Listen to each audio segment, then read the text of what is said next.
Sam, thank you so much for joining us on the Allsorts podcast. I am so excited to chat with you. I am so excited to be here. Thank you for having me. You know that I've been like a long time fan of yours. I love like the positive energy that you bring to this space. I also clearly love all of your incredible recipes. And I'm excited to like learn a bit more about you and share sort of like your background and how you came to be this superstar creator and recipe developer with everybody. So I would love to know because I totally think vegans are superheroes. So, like, what is your superhero origin story? Yeah, I don't know if it's a superhero story, but I mean, everyone starts somewhere, right? But Yeah. I did not grow up vegan, as I think most of us didn't, or plant-based or vegetarian or anything like that at all. I grew up on a farm and it's a tree farm, but we even had like chickens and ducks for meat and eggs. So like not vegan. I loved steak. I loved cheese, all the non-vegan things. I thought vegans were crazy, of course, and definitely lacking in protein. Don't we all think that? I was definitely that person who said that at one point in my life. I was like, I think that person's protein deficient. As if I knew, as if I've studied nutrition.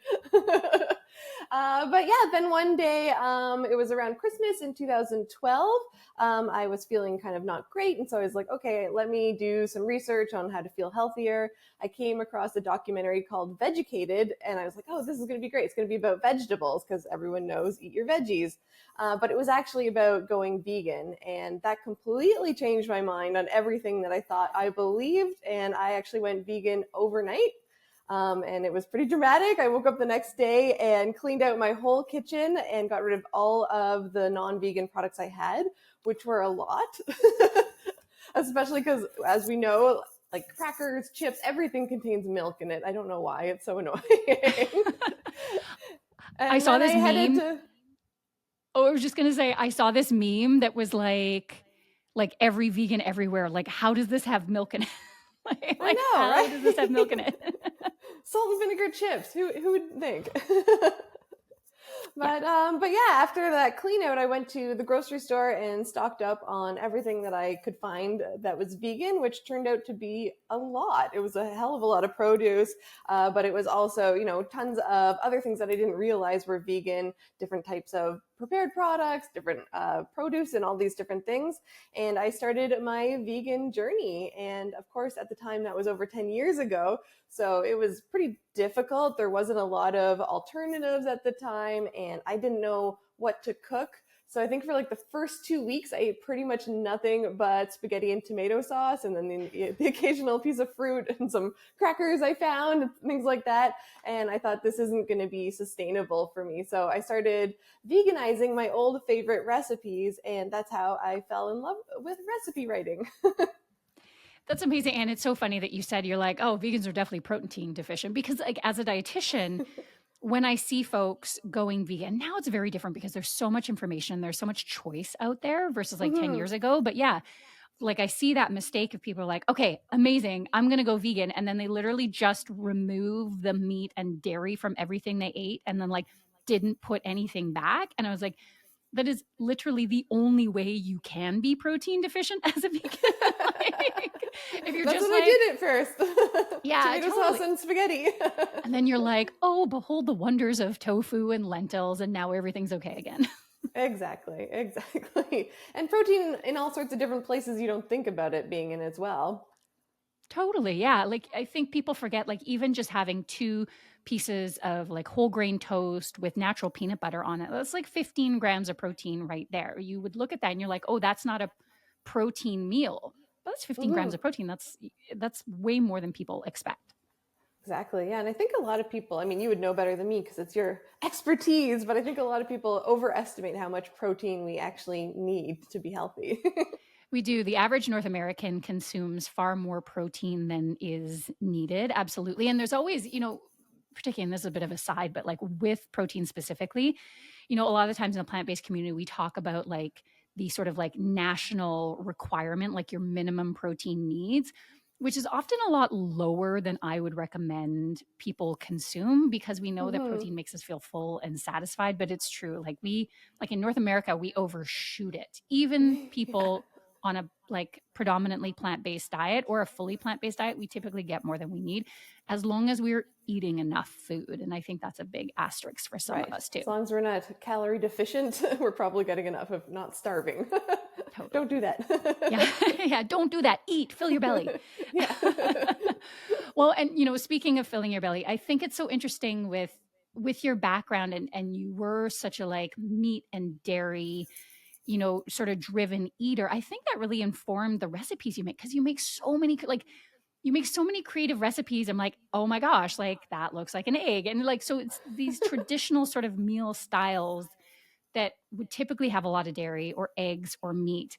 And I think that's so useful and so helpful for folks who are wondering what it would even look, because I think sometimes if you've had sort of a traditional, more Eurocentric upbringing where it's Mm-hmm. like that meat, potato, veg on a plate, like you can't Mm-hmm. figure out, well, what then if I remove the meat, like what goes there? And I think that the way that you cook is so helpful for folks like that, because they're like, oh, I get that. Like I get that kind of a meal. Yeah, thank you, thank you. Yeah, I mean, I love a vegetable forward meal as much as the next person, but I also really love, like, I didn't go vegan because I hate the taste of animal products. I think a lot of people think, why would you want to replicate something that looks and tastes like meat? And I'm like, because I didn't go vegan because I hate that taste or that texture. I like flavors and textures, actually. I went vegan because I don't want the animal to be harmed, and I know it's probably better for my health and the environment. But if I can create something that has a similar taste and texture and flavor experience, and like you said, it kind of makes it easier to know how to build a meal, then I really love doing that. I find it really fun and really creative, and trying to come up with similar flavors and textures and how you do that. I find it as a recipe writer, it's like super fun to do. And then, yeah, it always gets a little wow factor on the internet, and it always gets some angry trolls, and I love it all. It's really fun. I feel like that's how you know you're really making an impact. Like if it was only positive comments, you're like, I might not be reaching enough people then. Like you need to like Yeah. extend your reach into that like sphere where maybe the trolls come, which is terrible. I don't know. Sometimes I don't know how people do it, but I do think that's like a really valid point that people say, oh, well, if you're vegan and like meat, like why don't you just eat meat? And you're like, well, the reason why it's not because you didn't like the taste. It's not because like those textures weren't satisfying. And I think that's really an important message for people to hear. Like, we get it. We get that Mm-hmm. cheese is delicious. Like, we get that Yeah. meat is delicious, but Absolutely. also we can make all these things from plants. Yeah, and nobody has to die, which is great. And it's also just really fun, and it makes it easier for people to kind of imagine a plant-based diet. And that's not for everyone, as we know. Some people, I even get messages from vegans all the time who are saying, well, I'm vegan and I would never want something that looks or tastes like meat. And I'm like, well, that's fine. That's what you do. That's great. But there's other people that do want that. And so I like to try to provide those recipes. Totally. Well, and like, vegans are not a monolith, right? Like, I think the Yeah. thing that unites us is we're like, okay, we're down with animals. Like, we got you, buddies. But like, we all have different styles, different tastes, different like culinary and cultural backgrounds, and all that's going to inform how we eat, which is totally how it should be, right? Exactly. And that's another nice thing about making these types of things is that a lot of people associate different traditions and routines with food as well. So someone might have a steak dinner every Sunday night with their family, or pepperoni pizza on Fridays. And so if you can still do those things but make them plant-based, then it can be really nice. You don't have to give up some of your favorite foods and traditions. You just have to alter them ever so slightly. Yeah, totally. And I think it's just so much easier now too than like 10 years ago. I mean, like the cheeses and Mm. all those kind of things that are available, particularly like I'm the only vegan in my entire family. And so like when I go to my in-laws who still create rather traditional meals, like something that is so helpful is that my mother-in-law totally gets. She's like, oh, I can just pick up Beyond sausages for breakfast in the Mm. morning. Like Yeah. she's figured out how to like veganize the waffles with some like oat milk. And but then she's like, oh yeah, like I understand this because I put a sausage with a waffle. And so for you, I just buy you a different sausage with the waffle. And like it makes it so simple. Exactly. Yeah. It makes it really easy for people, which is great because it's one thing to tell people to go vegan, but it's another thing to tell people to go vegan and then give up everything that they know about food and love about food and how to make it. And now all you have to eat is lentils. Yeah. It's like, sure, lentils are great. I love lentils, but there's other things too. Yes. A woman cannot survive on lentils alone. No. So when you were started, because you were also sort of raised in this environment, and when you started going, so you talked about watching Vegucated, like what were Mm-hmm. some of the supports, like whether it was like more movies or books, or even like, I don't know, did you like seek out like vegan Facebook groups, or like what were some of the things that really helped support you as you were like getting your footing in all of this? Yeah, so at first I watched that documentary, which changed my mind, which was great. But I'm pretty stubborn, so I was like, okay, I'll give it a shot. But this isn't gonna really work. This isn't like really the best diet. This isn't really a good thing. So I was kind of almost like doing it, but looking for holes in it. So I started watching a lot more documentaries. So I watched Forks Over Knives, and different documentaries came out later on. What the Health, Cowspiracy, Game Changers, those are all great as well. I read a lot of books on animal cruelty, on nutrition, on the planet as well. And basically, the more I researched and the more I looked into it, the more I realized that there are no holes in this. You can't argue with it, really, in my opinion. And I think it's the right thing to do. So once I had that, then I was like, okay, now I can be stubbornly vegan. And then it was a lot easier. I didn't have any vegan friends or family at the time, so I didn't really get support there. I did go originally to like vegan meetups in Toronto, which was kind of cool, just to meet some like-minded people. But yeah, mainly it was just me having attitude, and then starting my blog too, because I was able to post my recipes online. And through the online world, as we all know, one of the most amazing things about it is that you can find your people. Yeah. It is. There's a lot of downsides to the internet in 2023, but one of the really strong upsides is like, oh, even if I feel like the only person in my friend group or my family or my community, like you can go online and be like, oh, there's a whole bunch of other people who are eating like me or thinking this way. It's kind of amazing. Exactly. It's amazing. Yeah, it's great. Well, and you mentioned your blog because it's incredible. And Oh, so thank you. I feel like a lot of people start that as like, oh, here, I'm on this journey, I'm on this exploration. Let me like share it with the world. So was that like how and why it started for you? Yeah, I wanted to basically show my friends and family that vegan food didn't have to be weird. Because I did grow up in a very like food-centric house. I know a lot of chefs, and then, the conversations around breakfast were what we're going to make for dinner. Like every day, the meal was a big production.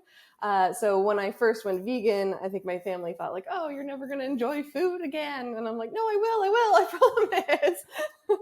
So I started posting my recipes online, and then I started getting comments from people all over the world who were enjoying my recipes, and that's what really made me fall in love with it. And that's when I started taking it seriously and dedicating all my free time to it. And then probably too much time, I even like did a little blogging while I was at my other job at the time. Shh, don't tell. It's okay, I haven't worked there years. But yeah, it was just really fun. Well, and I would love to talk to you a little bit more about that, because I think if you are inside this world, you know what it's all about. But if you are someone who enjoys a recipe blog or enjoys following their favorite creators on Instagram or TikTok, like they don't really get how much work goes into it. Like, do you do all this Mm-hmm. work yourself? Do you have a team? Like, how long did you do this all yourself? Like, what does it actually take to make these videos, to make these recipes? Yeah, it takes a lot. I mean, I think one of the common questions I get or see people do when they're new vegans, then they make a bit of a mistake, especially when it comes to baking, is that they see those little graphics where it says, oh, to replace an egg, all you have to do is use flaxen water or applesauce or something like that, which is great, but also kind of not helpful, because I find that those don't necessarily translate one-to-one for every recipe. So I really find it helpful for people to follow a vegan recipe specifically instead of trying to convert their old favorite recipes. because it does take a lot of recipe testing. It took me, especially when I started out, I would test recipes 5, 6, 7 times before I posted them, really doing all these crazy experiments in my kitchen. So it took a lot. But yeah, over the last 10 years, I've been doing it. It was all me for a very long time. And then I got some help with my amazing assistant, Jess, and she's been working with me. She kind of does some of the back end stuff and helps with all the management. And then during the pandemic, my husband joined the team as well. And so now he does all the filming, all the video editing, and he does all the business side of things. So yeah, it's grown over the years. It's not just me anymore, but it allows me to do what I like the most, which is create the recipes and take the photos. That's amazing. And so I think people would be really surprised, like, wow, like it takes 3 people to like make all of this happen. Like,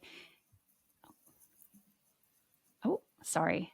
I had like a window pop up and I was like, oh, did Riverside go away? No, just like a random window popped up in front of Riverside. Okay. All right, we'll start again.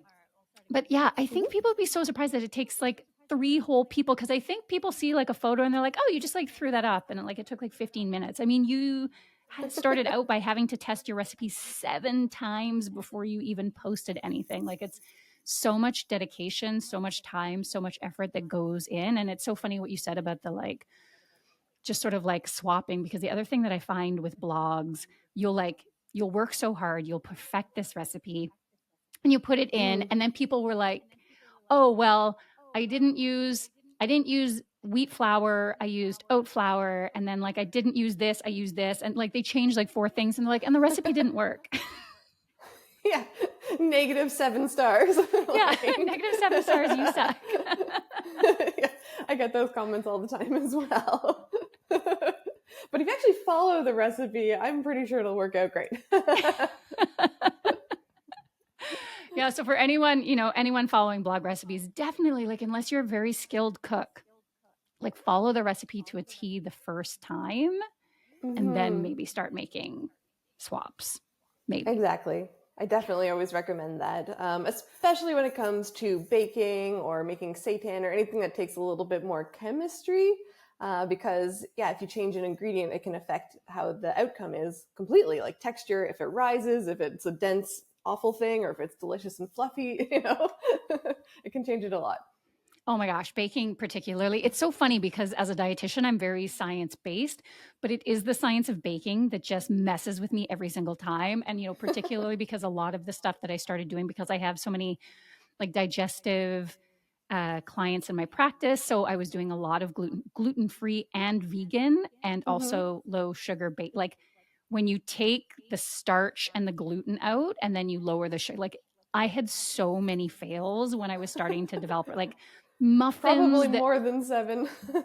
Sometimes. So there was one recipe in Eat More Plants. It was the chocolate breakfast cupcake. And it took me 12 times to get that right, because I was just figuring out how to do vegan gluten-free baking. And then people would be like, can I like change this flour? I was like, no. I was like, if you change this flour, this will be like a hot fudge, not a muffin. Don't do it. Hey, hot fudge is good too, right? Yeah, delicious if that's what you're going for, but not if you want to eat it in your hand like a muffin. That's funny. Yeah, good for you. Gluten-free baking is not my expertise.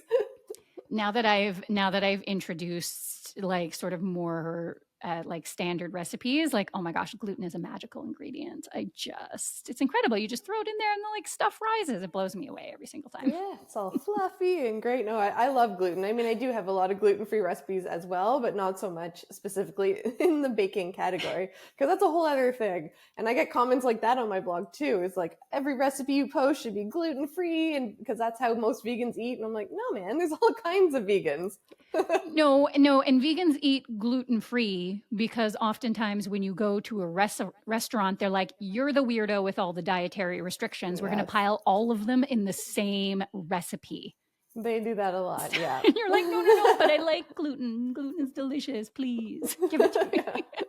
They give you the gluten-free bun and it like falls apart. I'm like, oh, I do feel bad for the gluten-free people because there isn't a lot of great options, but I think they're getting better as well. They're definitely getting a lot better, but for some reason restaurants are just like not there yet. Okay, No. we should switch to talk to your new cookbook since we were talking about cookbooks already, because you have multiple incredible cookbooks, but you have a Thank you. brand new cookbook called Do. Craving Vegan, and there it is. Yay. Oh my God, the cover is so pretty. It's like, Oh, thank you. yeah, it's so fun. What I'm was your fantastic. inspiration for this book? Well, it actually started on talking on a podcast. And there was a few people on the podcast, and we were asked, when we think of comfort food, what do we think of? And a few people answered kind of similarly. They said, home cooked meals, that kind of thing. But what I actually thought, I'm like, no, that for me, that's not comfort food. Comfort food is different textures and flavors. So when I think of comfort food, I think of something crunchy or spicy or meaty or chocolatey, all depending on my mood. And so I based a book strictly around cravings instead of around meal types. So the chapters aren't soups and salads and sandwiches, things like that. Instead, the chapters are eggy, carby, creamy, cheesy, crunchy, spicy, meaty, chocolatey, and sugary. Oh my God, so good. Which honestly, when I opened it, I was like, oh, jackpot. Like, because I think it's so true, right? Like, I love ice cream, but if I'm craving something salty and crunchy, like, I Yes. don't want the ice. Like, it is so specific, and you're like, what do I want to eat? Like what's like that taste that's like almost on the tip of my tongue right now? Like, what do I want to eat right now? And then you can just like open Exactly. it and be like, oh yeah, Exactly. I definitely want cheesy right now. Like, and just go straight to those. Those are Go it's straight to so, the so chapter. genius. Thank you, thank you. And that's how I think about food a lot of the time when I go to make dinner or lunch. I don't generally think I want a soup for lunch. I think I want something really creamy and luscious, or I want something like super spicy. It's going to blow my head off, Depending on that, that's kind of how I think of food. And so it was really fun to build a book strictly around these kinds of cravings and tastes and textures.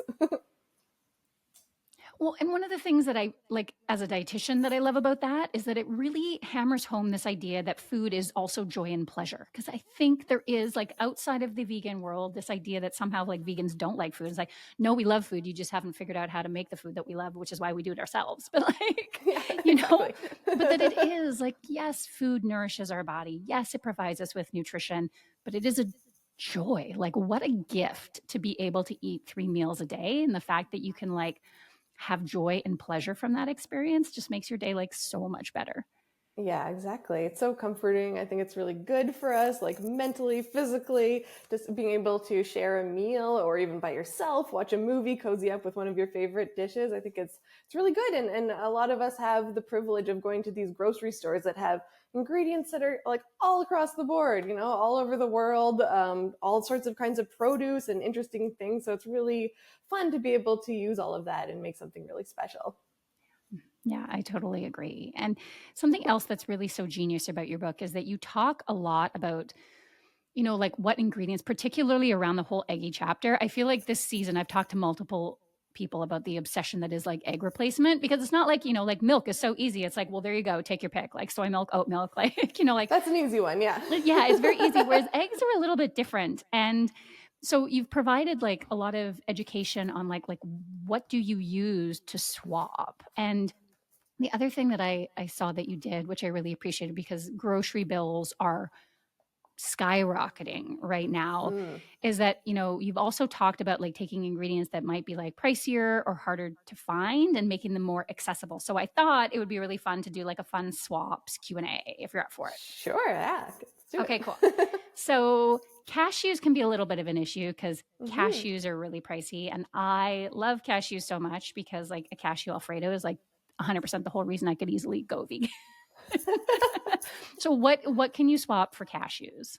Yeah, so I get this question a lot too because people also tend to have allergies to cashews. Not everyone, of course, but some of us. So my favorite alternative for that is both affordable and friendly if you have a nut allergy, is sunflower seeds, raw sunflower seeds. So when you use them, generally you're using cashews to make a cheese or a creamy sauce. So you want to soften the sunflower seeds. So you can do that by soaking them, or I like to just do a little quick hack and boil them for about 15 minutes. And that also releases some of the kind of more bitterness when you boil them. which is really good. And then you can blend them up. They don't have exactly the same flavor, but they tend to be a little bit more bitter, a little more tart. So when I use those instead of cashews, I'll often add just like a little pinch of agave or something like that, just to kind of cut that flavor a bit. Oh my God, that's incredible. I have never heard anyone say boil the sunflower seeds. Like I've absolutely done a hot soak, but that boiling is like an incredible Oh, tip. yeah. I'm not very good at planning ahead of time for the most part. Yeah, right. So even if I think I'm going to, I'm like, okay, here's my meal plan for the whole week. And then I completely forget to, soak the nuts or whatever. So yeah, I always just boil them. It's so much faster. Oh my gosh, that's genius. Okay, you also had a really great swap for panko because panko crisp they're so nice and crispy and crunchy, but not everybody can find them in their like corner supermarket. So what would you swap for panko crumbs when you're doing a breading? Yeah, cornflakes. So easy. Works great. And you can just crunch them up a little bit with your hands or throw them in a food processor and just blitz them a few times. And it'll get a really nice crunchy coating, which is great. I use it on my cauliflower wings. So it gets a really nice crunchy coating and it feels like it's fried, but it's not. So that's also nice too. Okay, cool. I love that. All right, so let's talk about omelets because of course we have just egg, which works really, really well. But it's also a tiny, tiny little bottle for a lot of dollars. What would you swap if you wanted to make an omelet? Yeah, so the main ingredient in Just Egg actually is mung bean. So why not just go straight to the bean? So mung beans are great. They're kind of similar to lentils. And if you just soak them and blend them up with some seasoning, you have your own homemade Just Egg. It's very easy. Amazing. Okay, last one. Jackfruit is a really cool ingredient because you just open it up in a can and it sort of looks like a shredded meat, like you can do like a pulled pork style thing. But I also know that not everybody can find jackfruit, or sometimes you can find like the sweet jackfruit and not the like in brine. Don't make that mistake. Your dinner's going No, to taste different weird. What would you swap for it?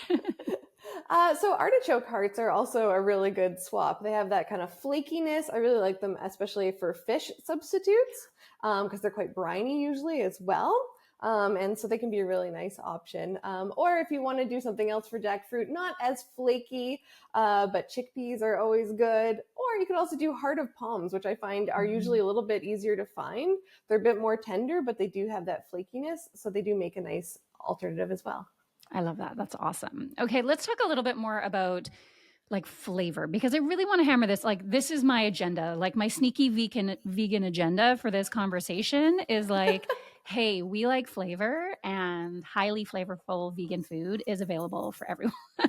So like we like the flavor. Yeah. So when you're building a pantry with like flavor in mind, like what are some of the ingredients you're like, you need to have this because it makes food so delicious? Yeah, well, again, it depends on what flavor you're going for. But in eggy, if you haven't heard of black salt, it's also called kalanamak. So in the eggy chapter, we use that a lot because it tastes a lot like egg. It's the weirdest thing. It's a salt, but it has a very sulfuric taste, which sounds gross, but that's kind of what eggs taste like. So that's a really good one. If you just add a little bit of that to any dish, it'll instantly have a bit of an eggy flavor. For cheesy, I'm sure we're all fans of nutritional yeast by now, but I also like to use things like miso paste, which add a lot of umami and kind of make it taste like it's been aged for a while. It kind of has an aged flavor without needing to let something actually age on your counter for a long time. So that's a really good hack. For meaty, one of my favorite ingredients is liquid smoke, which you can actually find usually in almost every grocery store. People think you can't find it, but I swear it's usually there. And it's usually I was like, do I have it in mine? I don't know. I think you do. Any major grocery store. It's always like with the barbecue sauces, but it's usually a very small bottle and it's usually like right on the top shelf or right on the bottom shelf. So it's like hidden almost. And that's great because just a few drops will make something have a very nice smoky flavor without needing to smoke it. And that's a really nice trick for making something meaty. That's awesome. I have to say, I don't use liquid smoke like I could. And now I'm going to go. I'm going to go to my grocery store. I'm going to be like, okay, where is it? Oh, it's a game changer. It's a game changer. You're going to love it. Okay, I have to do it. Smoked paprika is also great, but liquid smoke, it will just take it to the next level. Yeah, smoked paprika is my current hack. But yeah, I really have to try that out. Yeah, and a lot of people think liquid smoke is a like a weird ingredient or very fake. It's actually not. It's the condensation collected from a fire, so you could even make it yourself if you want to do that. But it's very safe to consume. It doesn't have the same kind of carcinogens as cooking on a barbecue or anything like that. So it's also a nice alternative if you're trying to reduce carcinogens. Yeah, that's also a really good point, because I do feel like people would look at it and be like, yeah, but how do you make smoke liquid? That doesn't seem very natural. It's just water. It's just water, I promise. Smoky water.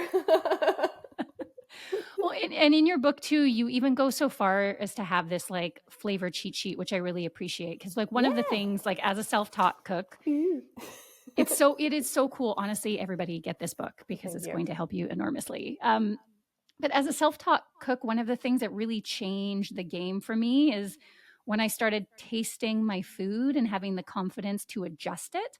Like you follow a recipe and then you sit down to like eat dinner and you haven't tasted it and you're like, oh, I don't like this.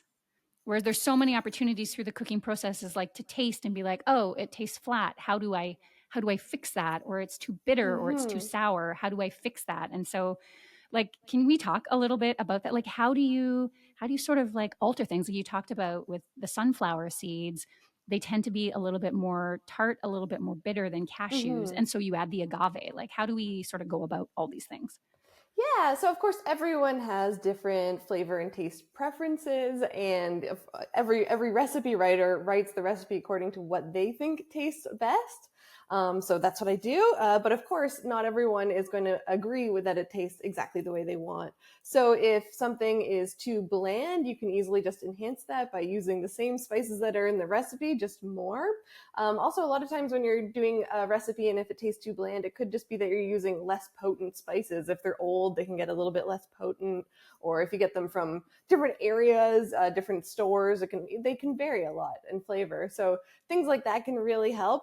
But also if something comes out too salty, I know that happens to people a lot. You can tweak that. A good thing to do is add something acidic, such as vinegar or lemon juice. It can help cut that salty flavor.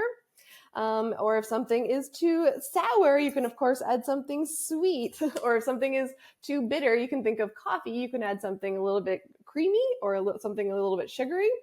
And that'll help cut those flavors. So whenever you're making a recipe, it's always good to follow the recipe the way it's written. That's what I always recommend, whether it's my recipe or not.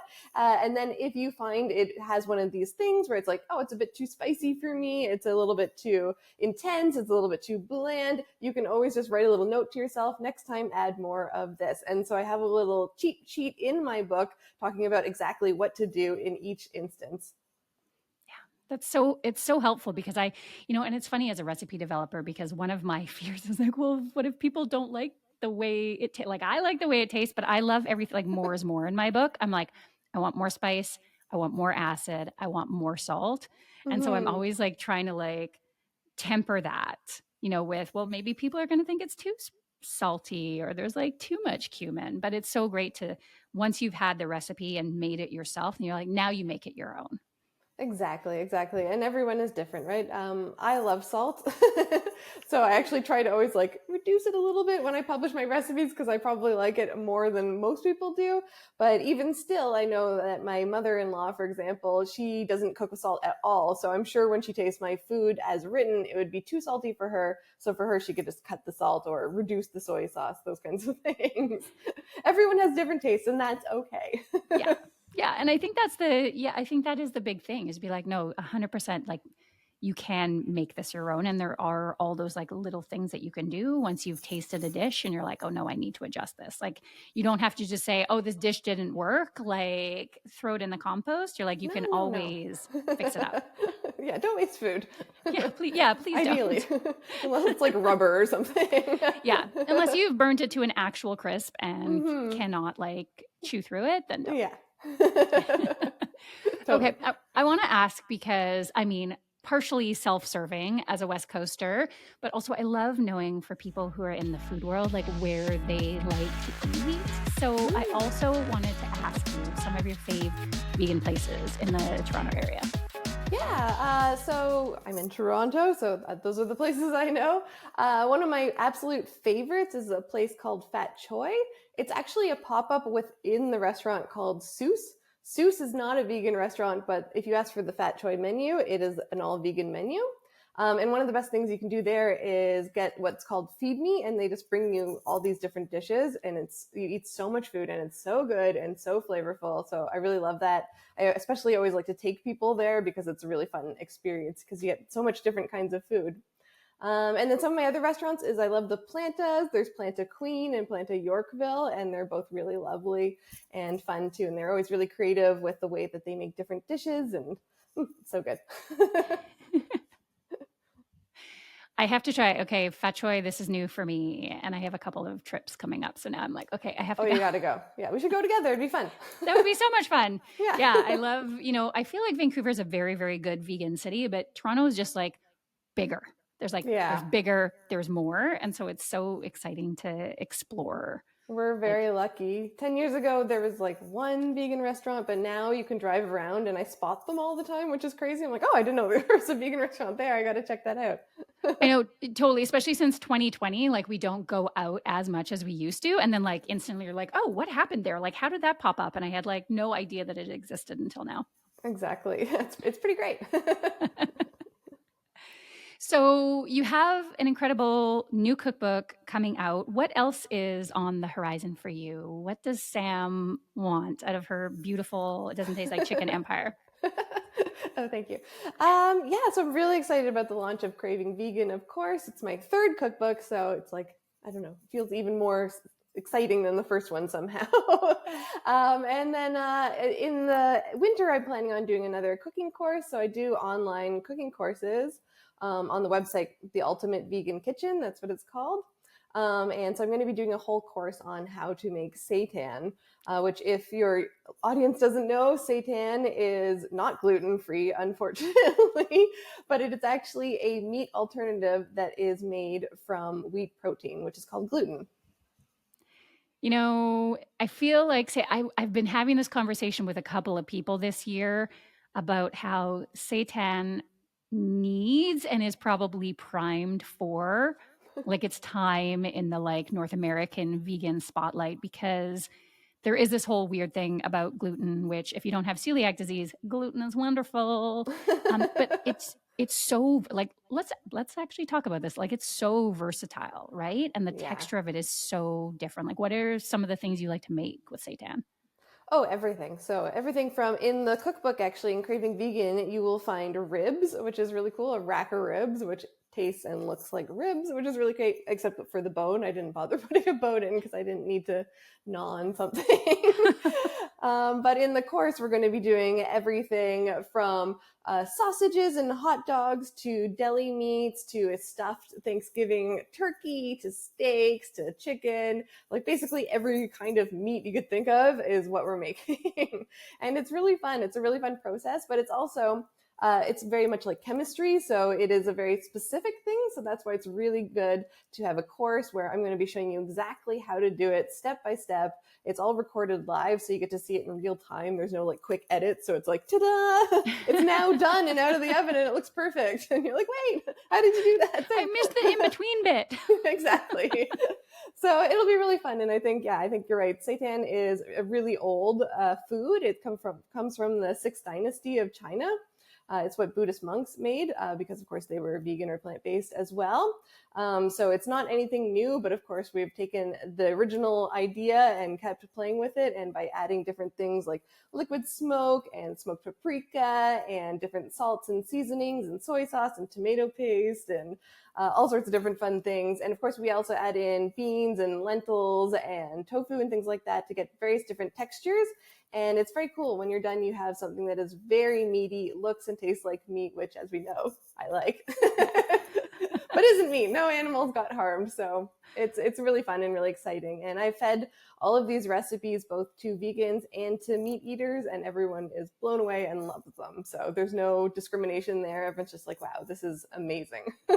Well, and that's such a win too, because I think, if you don't have a lot of vegans in your friends or family group and you want to you want to like invite folks for dinner and have them enjoy what you're eating. I think there's that little bit like, so what do I make that's going to be like satisfying to meat eaters? And so seitan is such a win so that you can create those textures and like everyone's going to be like, wow, I can't believe this is vegan food. Exactly. I also always think whenever I'm hosting someone for dinner and they're not vegan, I always ask myself, I'm like, okay, is this like an adventurous person or is this like a person who's scared of this kind of thing? Because if it's someone who's scared, I might make like a lentil ragu or something like that. Or maybe even something a little bit more creative like a vegan quiche, but I probably wouldn't make them a vegan steak. But if I have a friend who is much more adventurous in cooking and is going to be excited about that, I have one friend who loves my seitan chicken wings and requests them every time she comes over now. So it's really fun.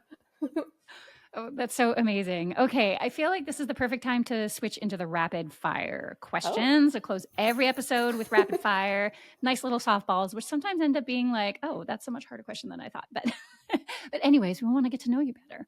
So what is your fave way to unwind at the end of the day? Oh, my favorite way. I have two different ways depending on my mood. I love a nice glass of white wine and to watch a movie with my husband and just put my feet up, or some really trashy reality TV, also great. Or if I'm just needing some alone time, I like to play video games, so I do that. Amazing. Okay, what video games? Right now I'm playing Hogwarts Legacy, which is really fun. I love that. That's amazing. Okay, sweet or savory? You can only choose one. Savory. Me too. I do love sweet, but savory all the way. Your favorite part about being a creator and recipe developer? Oh, that I get to be fun and creative all the time. And I just get to come up with ideas and people like it and I'm able to make a living at it. It seems like a dream. It is a dream. Taco or burrito? Ooh, both are so good. I think taco though.